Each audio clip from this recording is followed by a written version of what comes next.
कहानी के शुरू में हम 1050 का वक्त देखते हैं, जहाँ कुछ वाइकिंग्स तकरीबन अपने 20 बहरी जहाजों के साथ एक जगह पर जाते हैं। यहाँ आकर उन्होंने बहुत सारे लोगों से लड़ाई की और एक खुफिया जगह जहाँ खजाना सोना चांदी है उसके बारे में पूछा। अब उन लोगों ने इन लुटेरों को उस जगह के बारे में बता तो दिया, साथ ये भी कहा कि उस जगह पर मत जाओ वरना बहुत बुरा होगा। पर इन लुटेरों ने उन लोगों की बात नहीं मानी और उस खुफिया जगह पर चले गए। लेकिन वहाँ इन्हें कोई सोना चांदी खजाना तो नहीं मिला, बस एक वुल्फ यानी भेड़िए का छोटा सा बच्चा मिला। जिसके बाद वो उस भेड़िए को अपने जहाज में साथ ले गए। फिर हम 1000 साल के बाद का वक्त देखते हैं, जहाँ एक छोटे से टाउन में इसी कहानी की मेन कैरेक्टर जिसका नाम थैली था, वो अपनी फैमिली के साथ रहती थी। तभी थैली के पास उसके दोस्त का मैसेज आता है जो उसे अपने साथ पार्टी में चलने का कह रहा था। अब वो अपना बैग लेकर और अपने डैड की नजरों से बचते हुए वहाँ से निकलने लगती है। वो उन्हें सिर्फ ये कहती है कि रात को मैं घर लेट आऊंगी। अब यही पार्टी में एक लड़की जो टाउन के मेयर की बेटी थी, उसे इस बात से जलन हो रही थी कि थैली और उसका दोस्त आपस में इतने करीब है,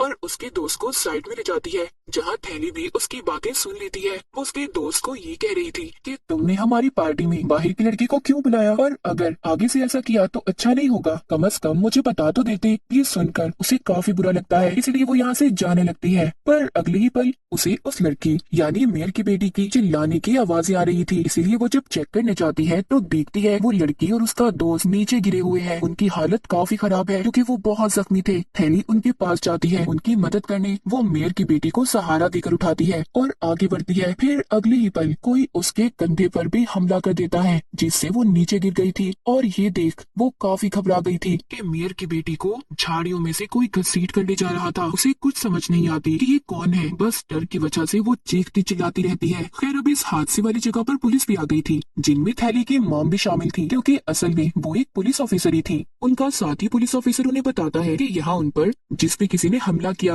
वो मेयर की बेटी को अपने साथ ले गया है। उसका कोई अता पता नहीं। उसके साथ यहाँ एक लड़की भी थी जो और कोई नहीं बल्कि तुम्हारी बेटी है, इसीलिए तुम्हें जाकर उससे इस बारे में पूछना होगा क्योंकि वही तुम्हें बता सकती है। ये सुनकर उसकी मॉम काफी डर गई थी और फौरन अपनी बेटी को संभालने के लिए उसके पास जाती है। उसके कपड़ों पर लगा खून देखकर पूछती है कि क्या हुआ, क्या तुम्हें कहीं चोट लगी है? जिस पर वो कहती है नहीं मॉम, ये मेरा खून नहीं मेयर की बेटी का है जो मेरे ऊपर तब लग गया जब मैं उसे संभाल रही थी, बस हल्की सी चोट लगी है मेरे कंधे पर। फिर तलाशी लेने पर इन्हें वहाँ मेयर की बेटी का फोन मिलता है। साथ ही पेड़ पर थैली की मॉम को एक बड़ा सा नाखून भी मिल जाता है जो किसी खतरनाक जंगली जानवर का लग रहा था। अब कुछ देर के बाद थैली की आँख खुल जाती है जहाँ वो अपने सामने अपनी मॉम को पाती है। वो थैली से पूछ रही थी कि अब बताओ मुझे कल रात तुम्हारे साथ क्या हुआ था। तो अब यहाँ वो धीरे धीरे अपनी मॉम को सारी बात बता देती है। अचानक मेयर की बेटी की चिल्लाने की आवाज आई और जब मैं वहाँ गई तो दोनों ही जख्मी थे, पर मुझे खुद भी समझ नहीं आई कि उन पर हमला किसने किया, क्योंकि वहाँ अंधेरा काफी था तो मैं नहीं देख पाई। यहाँ हम एक बड़ी अजीब चीज देखते हैं कि थैली की दोनों आंखों का रंग भी अब बदल गया था, मतलब एक आंख का रंग कोई और दूसरी आंख का रंग कोई और था। फिर इसके बाद पुलिस ऑफिसर उन सारे बच्चों के बयान लेते हैं जो कल रात उस पार्टी में आए थे, पर उन्हें बच्चों से खास जानकारी नहीं मिलती। और तो और मेयर की बेटी की लाश भी उन्हें नहीं मिली थी। रात को थैली की मॉम उस नाखून के बारे में सर्च कर रही थी जो उन्हें जंगल में पेड़ से मिला था, जहाँ वो नाखून भेड़िए के नाखून से मैच हो जाता है। इसीलिए वो कॉल करके अपने साथी पुलिस ऑफिसर को कहती है कि ये नाखून भेड़िए का है।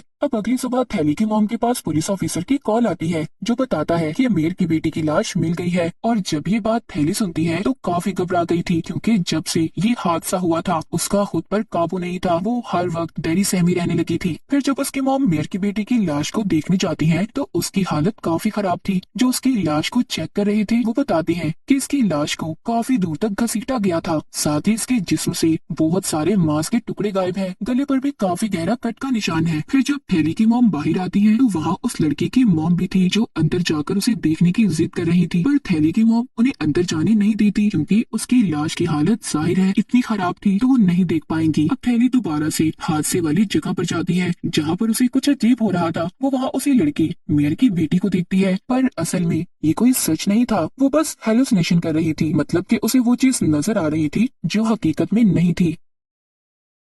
उधर पुलिस स्टेशन में एक बूढ़ा आदमी आता है जो थैली की मॉम से मिलता है क्योंकि उसके पास इस केस के लिए जानकारी थी। वो बताता है कि जिसने उस लड़की को मारा है जिसको आप ढूंढ रहे हैं वो कोई आम वुल्फ नहीं बल्कि वेयरवुल्फ है, यानी आधा इंसान और आधा भेड़िया, जो सिर्फ एक खास वक्त में ही भेड़िया बनता है जब पूरे चांद की रात होती है। और वो वेयरवुल्फ इंसान के खून का प्यासा है और ये सिलसिला तब तक चलता रहेगा जब तक कि इस नस्ल के आखिरी वुल्फ को ना मार दिया जाए। वो सबको खत्म कर देगा।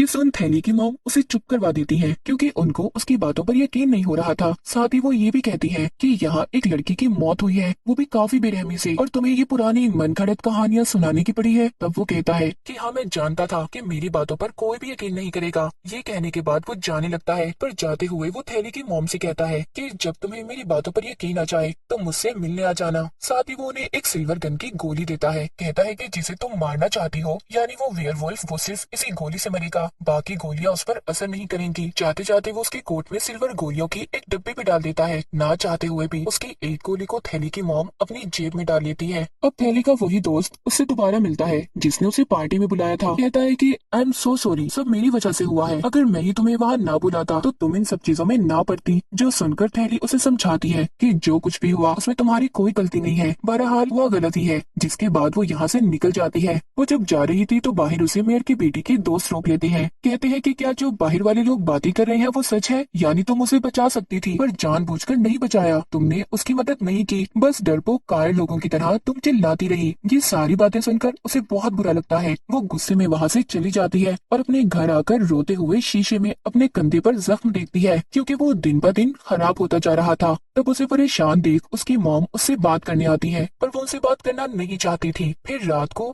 जब थैली सोती है तो उसे अजीब तरह का सपना आता है, जैसे वो तैर रही है पर पानी में नहीं, खून में, जिस वजह से वो चौंक कर नींद से जाग जाती है। इसके बाद हम एक डॉक्टर को देखते हैं जिसे मेयर की बेटी की लाश को चेक करने के लिए बुलाया गया था। उसे ना खून का वही टुकड़ा भी दिखाया जाता है, जिससे वो अब कंफर्म करके इन्हें बता देता है कि वो टुकड़ा सच में वुल्फ का ही है। जिसके बाद थैली की मॉम अपने साथियों और कुछ शिकारियों के साथ जंगल में जाती है ताकि उस वुल्फ को पकड़ा जा सके। जहाँ जंगल में उन्हें एक और लाश मिलती है जिसका सर ही नहीं था, काफी बुरी हालत थी उसकी। तो वो उस लाश की तलाशी लेने लगते हैं। फिर शिकारियों को वहीं छोड़कर अपने कुछ साथियों के साथ आगे बढ़ जाती हैं। थोड़ी दूर चलने पर उन्हें वहाँ एक केव गार्ड दिखाई देता है। तब हिम्मत करके थैली की मॉम उसके अंदर जाती है। अंदर आने पर उन्हें वहाँ एक खाई दिखती है जहाँ काफी अंधेरा था। उसके अंदर जाने की एक सीढ़ी लगी हुई थी। तब वो जैसे ही सीढ़ी के जरिए नीचे उतरने लगती है तो तभी अचानक उसका पैर फिसल जाता है और वो सीधा नीचे गिरती है।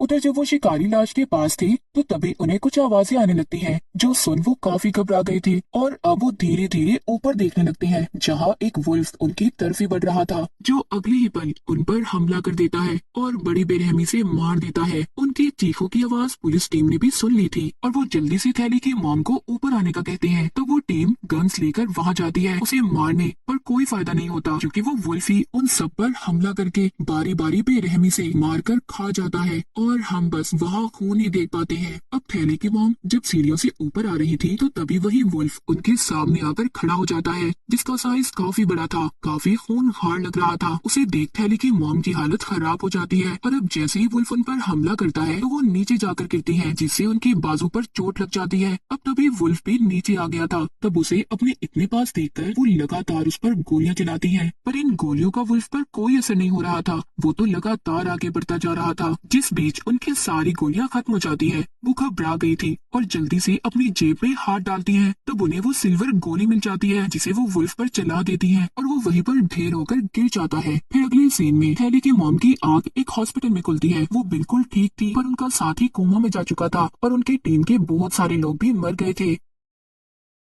उधर कॉलेज में थैली के साथ अजीबोगरीब हो रहा था, जैसे कि उसे हल्की से हल्की बारीक आवाज भी सुनाई दे रही थी, जिससे वो काफी तंग आ गई थी। इसलिए वो वॉशरूम में चली जाती है जहां उसे मेयर की बेटी दिखती है जो रो रही थी। ये देख थैली अब और परेशान हो गई थी क्योंकि उसकी हेलुसिनेशंस बढ़ती ही जा रही थी। रात को भी जब वो सो रही थी तो अचानक नींद में चलने लगती है, जिस बीच उसकी छोटी बहन की आंख भी खुल जाती है और वो थैली को एक पेड़ के पास खड़ा हुआ देखती है। फिर उसका हाथ पकड़कर वापस उसको कमरे में ले आती है। तब तक थैली को भी होश आ गई थी। तो उसकी बहन कहती है कि मैं हमेशा तुम्हारा ख्याल रखूंगी। तो वो उसे कहती है कि मेरी तबीयत ठीक नहीं, बहुत नींद आ रही है, ऐसा लग रहा है कि जैसे मैं महीनों से नहीं सोई। इतना कहकर वो वहीं पर सो जाती है। उधर डॉक्टर वुल्फ की लाश को चेक कर रहा था, जिससे उसे बहुत सारी जानकारी मिलती है और वो थैली की मॉम को बताता है कि जितनी भी गोलियां आपने उस वुल्फ को मारी है उनसे उसका कुछ भी नहीं हुआ। एक सिर्फ गोली ऐसी है जिससे उसकी मौत हुई और वो गोली थी सिल्वर की गोली। अब ये गोली वही थी जो बूढ़े आदमी ने थैली की मॉम को दी थी। ये गोली इतनी मजबूत थी कि वुल्फ के जिस्म में काफी बड़ा छेद बना दिया था। ये सारी बातें सुनकर वो काफी हैरान रह जाती है और फौरन उस डॉक्टर के साथ उस बुरे आदमी से मिलने जाती है और उसे सब कुछ बताने का कहती है। तब वो बताता है कि जिस वुल्फ को तुमने मारा है मैं उसे पिछले काफी अरसे से ढूंढ रहा हूँ। ये एक काफी पुराने वक्त का वुल्फ है। असल में इंसानों ने जानवरों की शक्तियों को पाने के लिए इंसानों पर एक्सपेरिमेंट तजुर्बे किए थे, जिनका नतीजा ये निकला। मतलब वो सारे इंसान वेयरवुल्फ बन गए और ये सिलसिला तब तक चलता रहेगा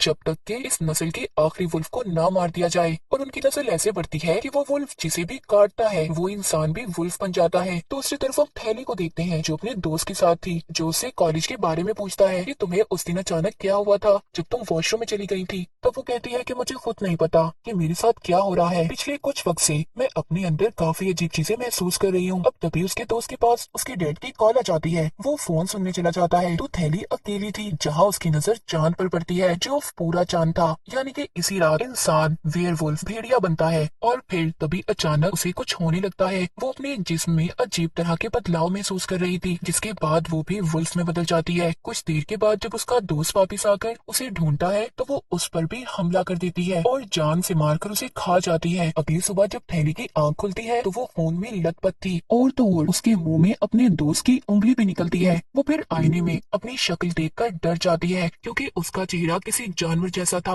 उसे कुछ समझ नहीं आती कि मेरे साथ क्या हुआ और कल रात मैंने अपने दोस्त के साथ क्या किया। तो इसी बात का पता लगाने के लिए अब वो अपना मुंह ढककर हादसे वाली जगह पर जाती है। वो देखती है कि उसका दोस्त अब मर चुका था। ये देखकर उसे दुख तो होता है, पर अब वो ये फैसला करती है कि मुझे इन सब लोगों से दूर चले जाना चाहिए। इस हालत में वो अपनी फैमिली के साथ भी नहीं रह सकती। तो इसीलिए जैसे ही रात होती है वो एक बस में चढ़ जाती है। बस में बहुत सारे लोग थे, लेकिन वो मुसीबत देखते ही देखते अब वो पूरी तरह वुल्फ में बदल जाती है। उसकी डरावनी आवाजें सुनकर हर कोई उसे देखने आता है। तब वो बहुत सारे लोगों पर हमला करके बड़ी ही बेरहमी से उन्हें मार देती है, जिससे गाड़ी का भी एक्सीडेंट हो जाता है। फिर इस बारे में जैसे ही उसकी मॉम को खबर मिलती है तो वो डॉक्टर के साथ फौरन उस बस में चली जाती है छानबीन करने के लिए, जिस दौरान उन्हें वहाँ थैली का लॉकेट मिल जाता है, जिससे वो समझ गई थी कि ये नया वुल्फ कोई और नहीं बल्कि उनकी अपनी बेटी थैली है। वो इस बारे में डॉक्टर को भी बता देती है और कहती है कि हमें जल्द ही उसे ढूंढना होगा। इसके बाद हम थैली के घर का सीन देखते हैं, जहाँ उसकी बहन ड्राइंग कर रही थी जो बोल नहीं सकती थी। और तभी उसे महसूस होता है कि जैसे उसके पीछे कोई आ रहा है। जैसे ही जब वो पीछे मुड़ती है तो वहाँ एक वुल्फ था, जिसे देखकर वो बेचारी काफी डर गई थी। वो बोल नहीं सकती थी तो जाहिर है चिल्लाकर मदद के लिए नहीं बुला सकती थी। पर जब वो गौर करती है वुल्फ की आंखों में तो उसे समझ लग गई थी कि मेरी बहन थैली है। वुल्फ यानी थैली भी जब उसकी आंखों में देखती है तो रुक जाती है, पर पीछे से उसके डैड आ गए थे जो उस पर हमला कर देते हैं। फिर वो उसे बिजली के झटके लगाकर अपनी बेटी को लेकर बाहर आ गई थी और जल्दी से गाड़ी में बैठकर यहाँ से निकलने लगते हैं। पर इन सब में उन्हें चोट लग गई थी तो वो ठीक से गाड़ी भी नहीं चला पा रहे थे। वो बेहोश हो जाते हैं, साथ ही उनकी गाड़ी का एक्सीडेंट भी हो गया था। थैली की बहन गाड़ी से निकलकर छुपने के लिए चली जाती है। तब तक वुल्फ भी यहाँ आ गया था। उनका पीछा करते करते इस टाउन के बहुत सारे लोग भी आ गए, क्योंकि उन्हें पता चल गया था कि यहाँ एक्सीडेंट हुआ है। वुल्फ यानी थैली उन सबको देख चुकी थी। वो बहुत सारे लोग थे, इसीलिए वो उन पर हमला कर देती है, जिससे लोग डरकर भागने लगते हैं। पर यहाँ उसने बहुत सारे लोगों को मारकर खा लिया था और हर तरफ खून ही खून फैला हुआ था। अब तभी इधर थैली की बहन आ जाती है, क्योंकि उसे अपनी बहन को ऐसे देखकर काफी दुख हो रहा था। वो उससे बात करने के लिए उसके पास जाने लगती है। वुल्फ यानी थैली के बिल्कुल सामने खड़ी होकर इशारों से वो कहती है कि मैं हमेशा तुम्हारे साथ रहकर तुम्हारा ख्याल रखूंगी। पर इतनी ही देर में उसकी मॉम और डॉक्टर भी यहाँ पर आ गए थे। मौका देखते ही वो वुल्फ पर तीर का शूट करते हैं, जिससे वो मरती तो नहीं पर जख्मी हो गई थी। और इस चीज का फायदा उठाकर ये लोग एक स्टोर में जाकर छुप जाते हैं और कुछ ही देर में हर तरफ खामोशी हो गई थी। पर तभी अचानक गाड़ी की तेज रोशनी आती है, जिसमें दरअसल वो बूढ़ा आदमी था जो उस वुल्फ को मारने के लिए वो गाड़ी से उस पर हमला करता है। उसे ठोककर वो गाड़ी स्टोर के अंदर घुसा देता है, जिससे उसे खुद को भी काफी चोट लगती है। वो जख्मी होकर वहीं पर गिर गया था और तब तक यहाँ वुल्फ भी आ गई थी जो उसे भी मार देती है और फिर अपनी मॉम पर हमला करती है। वो खुद को बचाने के लिए काफी कोशिश कर रही थी। डॉक्टर भी उसकी मदद नहीं कर पाता क्योंकि वो चीजों के नीचे दबा हुआ था और उसके हाथ में लकड़ी का टुकड़ा लगा हुआ था, जिससे उसे तकलीफ हो रही थी। इस दर्द की वजह से वो अपने पास पड़ा हुआ इंजेक्शन भी नहीं उठा पा रहा था। अब ये सब कुछ थैली की बहन भी देख रही थी, तो हिम्मत करके वो वहीं बाहर आती है और वो इंजेक्शन वेयरवुल्फ यानी थैली को लगा देती है, जिससे वो वहीं गिरकर बेहोश हो गई थी। सीन इधर ही कट हो जाता है। इसके बाद हम थैली की मॉम को देखते हैं, जहाँ वो अपनी बेटी जो वुल्फ बनी हुई थी बेहोश थी उसके सामने रो रही थी कि मैंने तुम्हारा ख्याल नहीं रखा। वो उससे माफी मांगती है, फिर वो खुद को संभालती है और सोचने लगती है कि मैं इसे ऐसे भी नहीं छोड़ सकती, ये लोगों के लिए बहुत बड़ा खतरा है और ना ही इसे अपने हाथों से मार सकती हूँ। वो फिर सिल्वर गोली को उठा गन में डालकर उसके पास करती है, पर यहाँ हम ये नहीं देख पाती कि उसने अपनी बेटी को मारा था या नहीं। जिसके बाद अगले सीन में वो एक सिल्वर गोली को थैली की तस्वीर के सामने रखती है, जिसका मतलब था कि उन्होंने थैली को गोली नहीं मारी थी। ये कहानी इधर ही